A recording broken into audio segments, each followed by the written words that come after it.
So a new kind of worms have been opened with the Bola Tinubu's government's alleged fight against terrorism. Of course, the collaborations with the United States in the fight against terrorism and Christian genocide in Nigeria has opened this new kind of worms, and the expose is quite damaging. Okay, so first, the US has a special envoy in Nigeria, apart from the boots on ground here, the Assistant Secretary to the Department of Treasury that is in charge of financing terrorism. And of course, which office is responsible for plans and implementation to counter anti-terrorism financing, illicit flows, money laundering, and other things that tend to give rise to terrorism growth in and around America. He's in Nigeria. His name is Jonathan Bonk.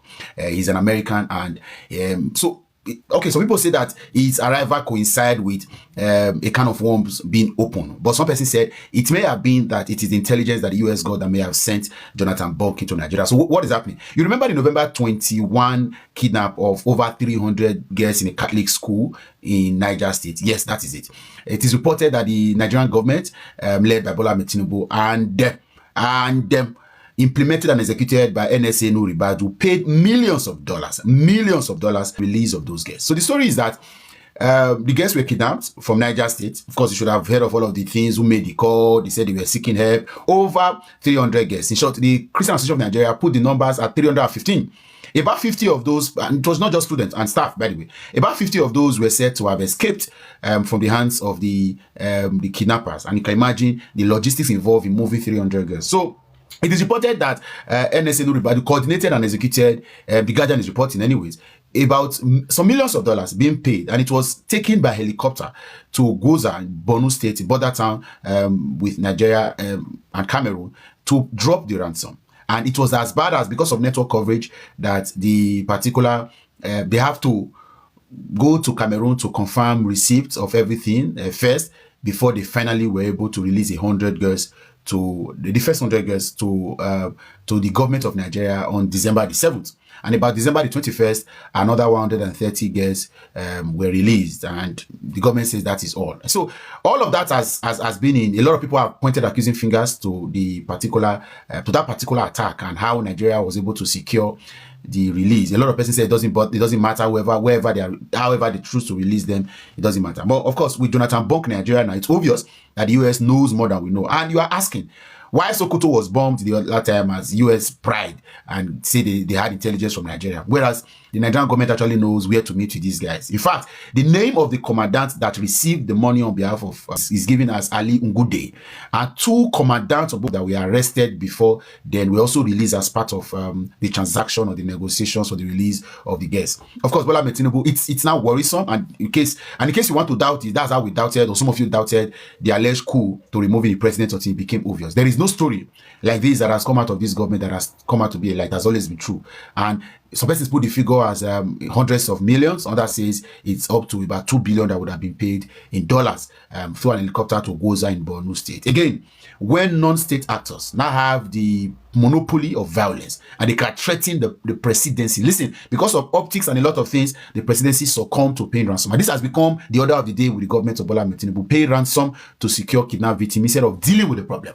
And when they say they are fighting insecurity, this is what they mean, paying ransom to non-state actors. Again, paying ransom to non-state actors is the way Bola Tinubu chooses to fight insecurity. And with someone like NSA Ribadu, who has boasted everywhere to winning the fight against terrorism, this is it. So they are definitely leaving problem for who is ever going to take over. No Nigerian president has been directly, of course, apart from Goodluck Jonathan, but of course, the people of the North who were benefiting from the terrorism and insecurity continue to betray and sabotage all efforts. Since then, Muhammadu Buhari did nothing, and then Tinubu now, instead of dealing with the hydra-headed problem, he's romancing it by paying ransom. He's paying ransom. I mean, Tinubu is paying ransom to criminals, to Boko Haram, the same one that have been proscribed as terrorists. We know them, we know their commanders. So you arrested their commanders, kept them, and now you're using it as negotiation tools to release them.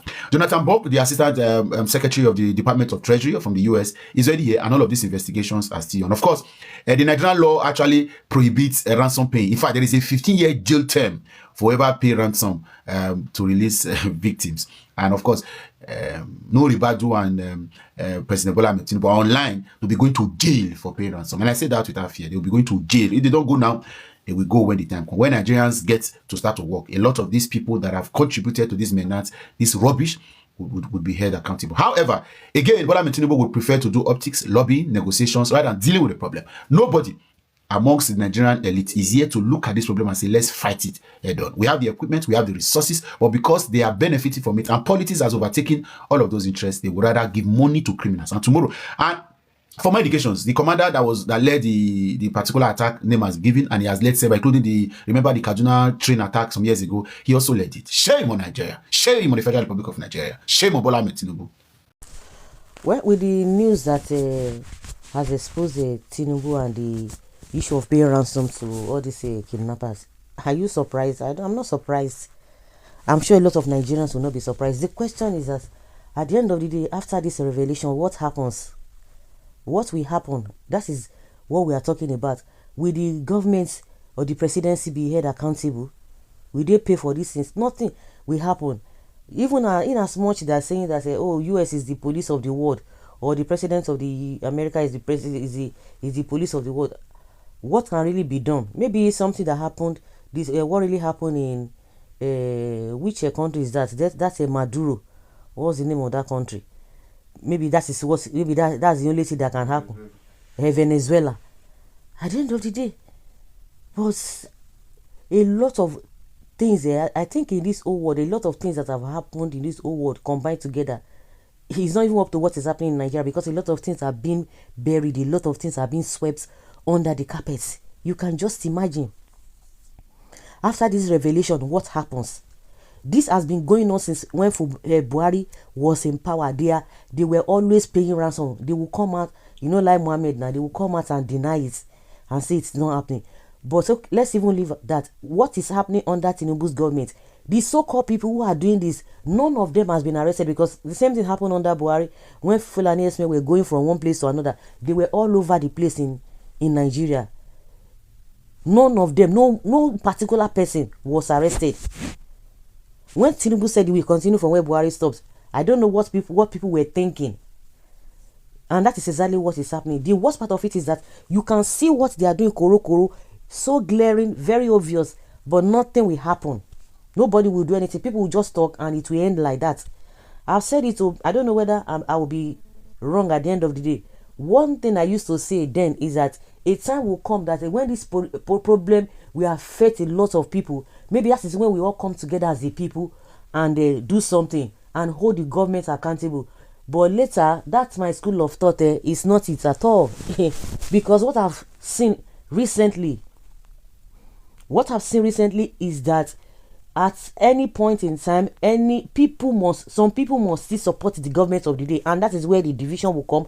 The masses will not be able to come together and fight the government and demand accountability. I used to say, oh, when the suffering get to that level, everybody will feel it. For where? Because what it is now is that if I cannot beat them, I join them. And there's another thing I'm still hoping, that we don't even need many people. We know there are a lot of people in this country that want the betterment of this country. We still have a lot of good people, but they just want somebody that will take the lead. But one thing I'm believing is that we just need just one person who will be the president. If and only if the person is genuine to a very large extent, the person is serious, the person does not have a criminal minded spirit. The person really will have that genuine heart to say, oh, I really want to do something. If that person will take that lead, and when it will become that no matter what, nobody will be above law. Even the government officials, if they do anyhow, they will see anyhow. Maybe that is only when we will be able to see, small light. And a lot of people are beginning to see that person in Peter Obi, whether we like it or not. Oh, I don't want to say anything so that it won't be as if I am supporting. No. We always say nobody is saint, nobody is whatever, but we can, when you put two things together, you'll be able to pick, okay, this one will be better. Why do we have a good, better, best? If something is good, you will see something that is better than that, and you see another thing that is best. That is how this life is. Who in his heart, a lot of Nigerians know, almost all Nigerians, not even a lot of Nigerians, almost all Nigerians know the caliber and the type of the stuff Tinubu himself is made of. And we are here where some people are talking, but you can see some people that are still supporting him, that are defending him, they know the stuff is made of. No iota of integrity of truth in him. Like I said, after all these revelations, what will happen? What will happen? So guys, let's say your opinion and have your take on this. Thank you.